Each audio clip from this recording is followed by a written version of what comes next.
Tinoda kutenda mhuri yeZimbabwe nekuda kwesapoti yese yamunotipa pano paSaint TV basa richienda mberi. Nhasi mazuva ano ndiri tawanirwa nyasha handiti. Nhasi tawanirwa nyasha zvakare handiti. Tawanirwa nyasha zvakare kugara nemurume wandakagara naye panapa. Wandinoda kuti tinge tiri tinokurukura naye handiti. Isusu hatite mainterviews, tinoita hurukuru, tichitotaura nyaya dzatinogona tichitongotaura chero tisiri pakamera kuitira kuti tinongozodzirekodha kuitira kuti nemo munzwe kuti conversation yedu what's happening handiti. Asi chekutanga ndichida kutendai zvakanyanya nekutitsigira. Kana unga usati wasubscribe paYouTube channel, uri kutoonera paYouTube, subscribe, turn on your notification bell so that every time we upload a video you'll be notified. Also don't forget to follow us on our Facebook page rakanzi Saint TV. So kana uri kuona uri kuYouTube enda futi kuFacebook unofollowa ikoko kuitira kuti usajambwe nenyaya dzachona. My brother, makasimba handiti handina kunonokera here zvona. Uyu murume anotyisa kunonokera because hazviperi zvakanaka handiti. Anowanzofa saka inini ndizoenda mbiri yekuti ndakanonokera munhu.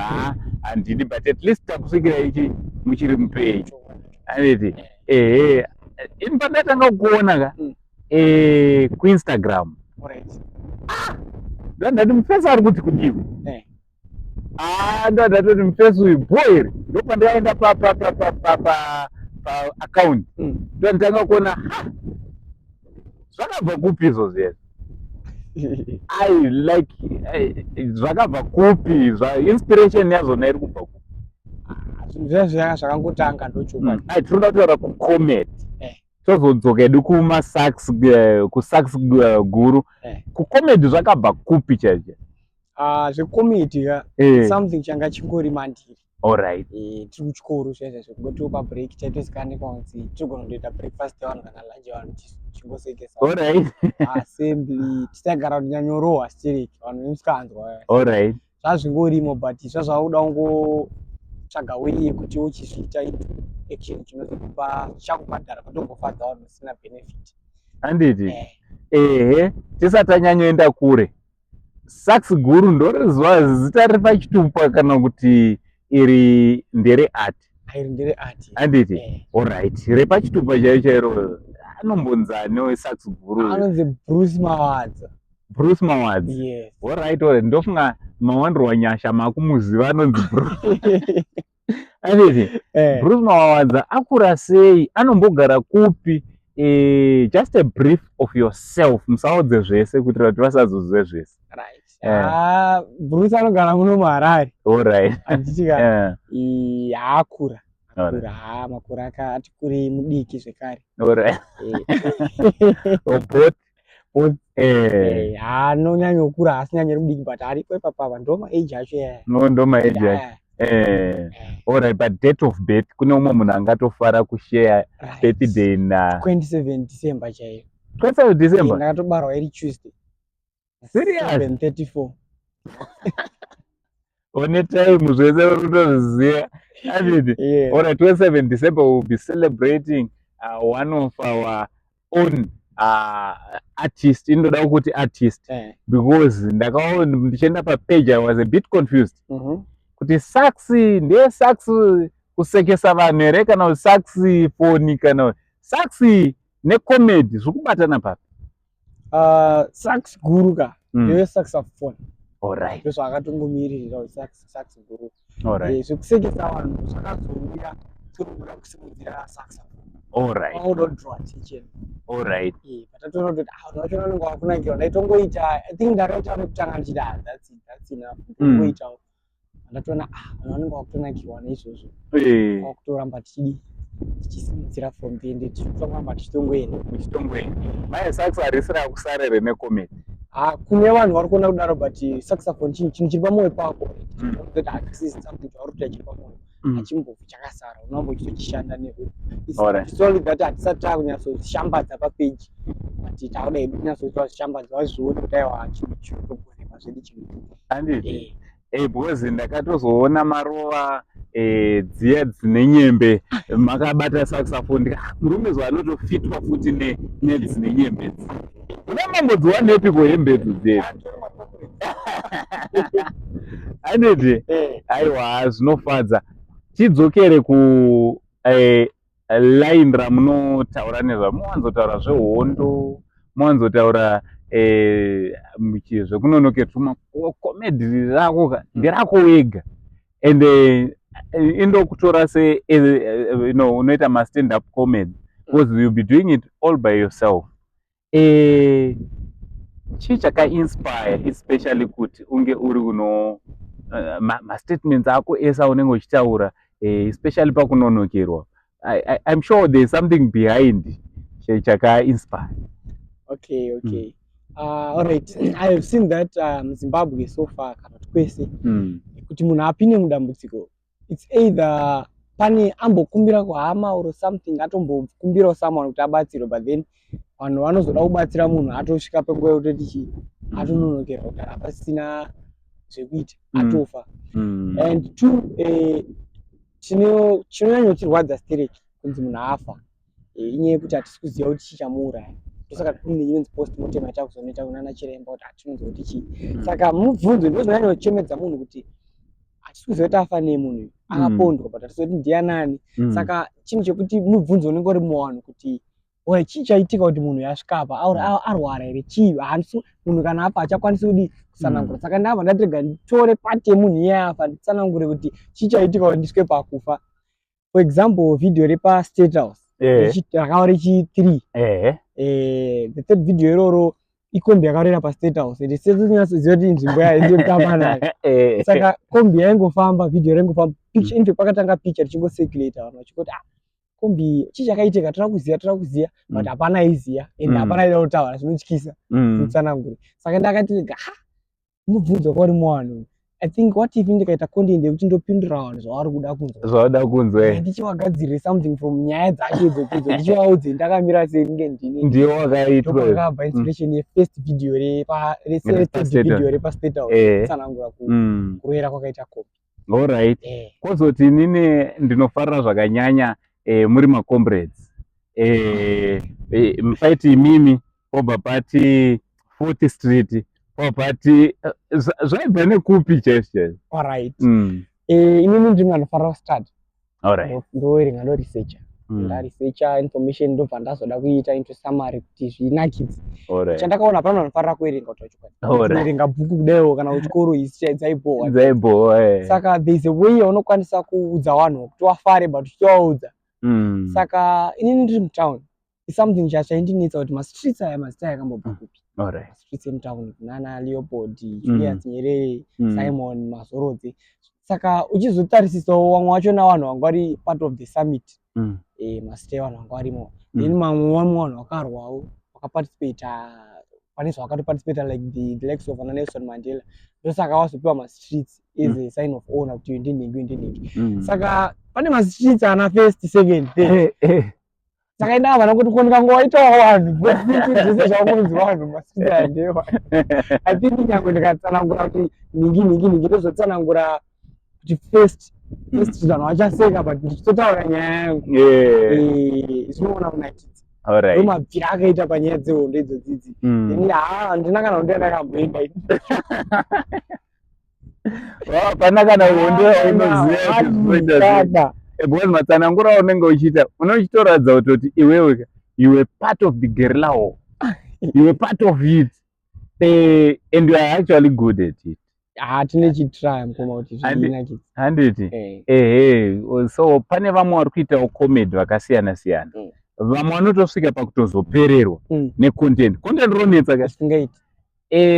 But mimi every week tiri kuona muramba muchingodzoka.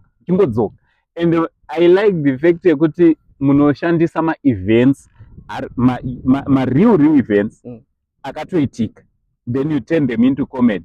Like muchindau ngaka achitora anoratidza kuti journalist akanga achitora video motorcade obva hanzi ko aufa imakamba maitora mamaita comment because nobody knows kuti chii chakazoitika. Rakakatwa Video rakakatwa.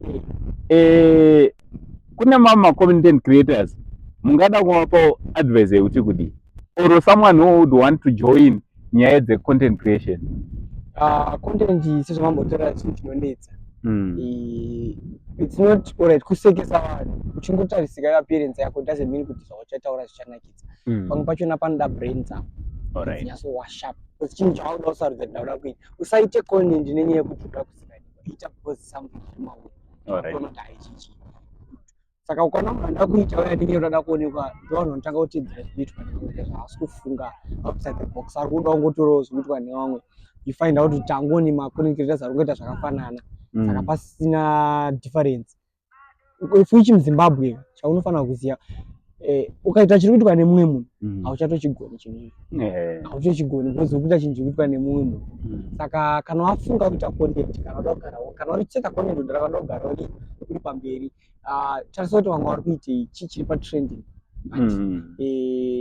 Teerera zviri kuitwa nevamwe, dzidza futi kune vamwe kuti uyi idea iyi and even outside tsvaga kuti vari kuita sei. Pane zvimwe zvinhu zvautori zvakaitwa but wakukwanisa kuzvichinja nyaya yekuita yako. Saka kufunga content inonetsa kuti tachoka pamwe pacho unogona kungochifamba then to socialize nevanhu ndo mune content. Because mumwe munhu anogona kutongo vamwe vari kusanika dzangu idzimwe nyambo. Unogona kungoti makangogara navanhu muri kutaura mumwe pongoita anogona kunyeba utanga kutaura nyambo. Saka iwe ukamukwanisa kutora nyambo uchitsanangura nenzira yekuti inakidze akuchiisa munzira kwako unogona kuwina. Saka wirirana nevanhu, stay up to date, gara online uchingoona kuti kunze kunei content unoiwana haiwishai hazviti. Handiti ndiri kuda kukutarisa iwoka ndakakutarisa kuti age yenyuka sezvamataura kuti hamuna kunyanya kukura, hamuna kunyanyoita mudiki futsiterei, muri pakati nepakati. How do you deal with the public? The fact that now you are a celebrity, obviously pamune muchifamba munosangana nevanhu vakasiyana siyana, munogona kubalansisa sei your own social life ne life yeuselebrity?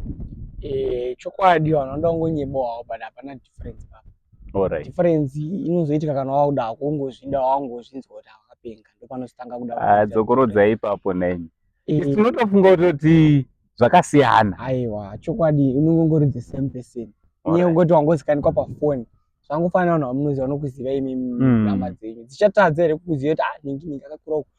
Munhu ari kufarira basa rako.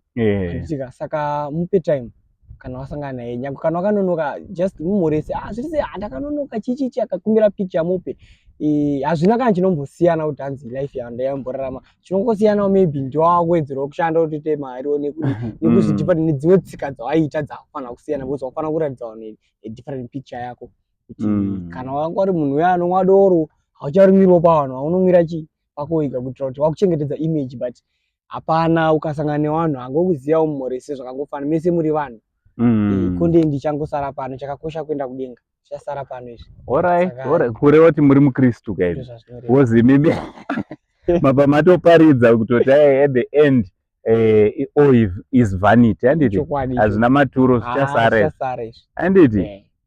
So kune vechidiki vakawanda handiti tonzwa tichitukwa. Ndini umwe wevanhu vanotukwa tonzi muna mabasa akomana mashaya mabasa here. Ameno makamboudzwawo here statement iroro tonzi mashaya mabasa siyanai nazvo zvamuri kuita izvi, tsvagai chi mabasa. There are a lot of my youth and it's disappointing because vanhu vechidiki vatinechitarisira kuti they know what's happening. Chimboaonesai kuti content harisi ringatonzi basa here, iritori basa robasa iroro. Saka comment yako haimboaffecti yoga ukatokomenda kungonyora comment yakanaka ndi yakashata kwatiri ritori basa watogona watotipa content imwe infact. Takutoda kutoona kuti chii chatingaite nacho but zvagara pabasa rese mashoko anobuda whether uri kudii uri kuita sei mashoko magamuchiri unotofanira kutongoudzwa chikungogona kungozvihendla vanhu vakadaro hawapindurwi zvine nzira yakashata. Kana vari munhu anogona kunyarara kauzotogona kupindura chimonyara, kana vari munhu anogona kupindura uchisekerera nemufaro nyangwe wabati kana sei usafa wakazviratidza because kuita a socialite doesn't mean ucharwadziwi. Alright. Unotorwadziwa. Ipapo munogona padzokorodza pose mwana anofunga kutoti amurwadziwi. Aiwa, unotobatikana kuti mbichana vamwe vachiona havana pamunhu adhila neni pana. Unotorwadziwa but nyaya pauziva kuzviendela because munhu 1 out of 99,000 saka it's okay kunyararira munhu wochengetedza reputation yako kune avo vasara uyu ndozvaada ende munhu yese apongoti arubva papage next video rako aramba achiriona aramba aripo saka vatsigiro wedu tinototi dai wakawedzera vanhu vakadaro vanotobasa ari pamwe tichatoda maviews nemacomments. Ndaitoti munhu nyange akandituka papage comment iyoyo ndakazonzi nevamwe sei usingabvise. Handibvise because YouTube kana Facebook inotoverenga futi macomments kuti akawanda sei. Inotoona kuti saka pane zvikuitika ka. There are some people who disagree. Neshona. Emchinazonyora neshona iyo. Vanotofara kutoti ari kupindurwa mukomana zvaari kuita ndizvo. Anditi aiwa tinoda kutenda shoko guru ramungada kusiya. Ndoda kuti muzovharisawo nekuti tuone kuti manonokerwa chinasi. Chekutanga vanokubata ipapi. Kune vamwe vada kuto like myself pane munhu wandoda kuzoridzirwa bhosvo.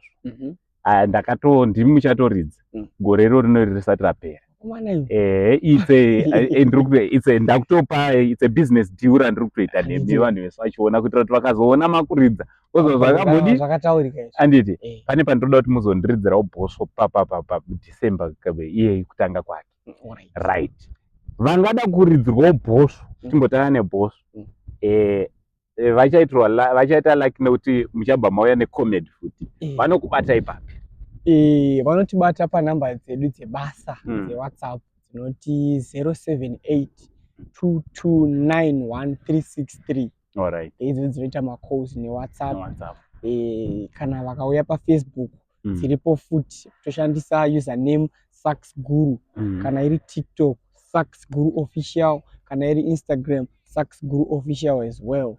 Ndo paunotibata ipapo kana vada zvebasa tofadza zvashairi nyaya. Anditi bande kwedu.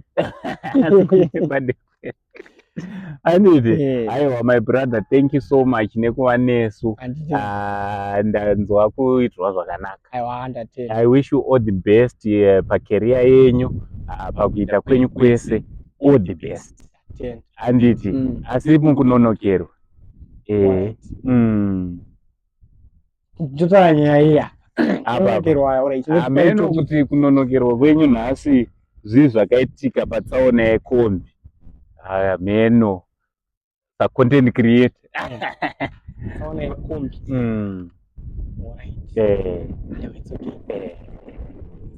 Tingangoti indakafonerwa ini nezuro makuseni.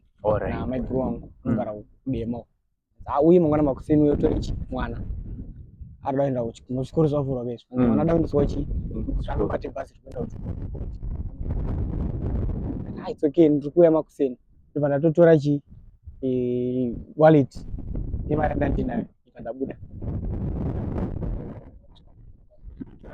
Tora matranga ake nechichini maswe ndatorongedza matranga.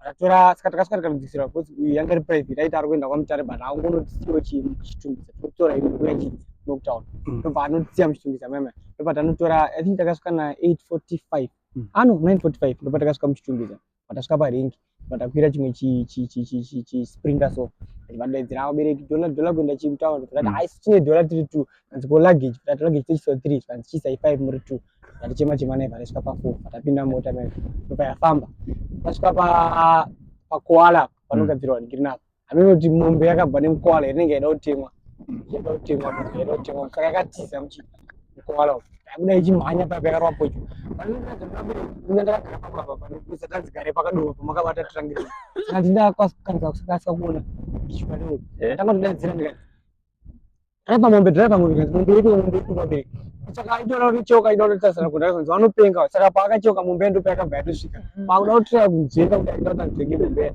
akabva anoruwawo kutsano kudaiwo bhatira kudzosa mudero yaramba kwata dubuka ndopa yakatenderera kanenge ka 3 yarara yakaita manhedo dai yakamba yakadero Atanga kudaidzira vabereki. Saka ini ndakakwanisa kutsika window rari papa ndakagara kumapiri. Ndakakwanisa kutsika nemakumbo window rebhara. Ndazozwa trangira rari pakadoma parabuda. Saka pakubudisa trangi papa mavhiri load anga yarayoka. Saka mavhiri akabva abhovhoka kudai trangira rara chirina chapa ndichida kudai. Ndakabva pachibereko. Saka voice manje kuti ndichikwanise kuchema ndichida kumana pana pasina kundimirira mushi wakatadza. Ndatofa.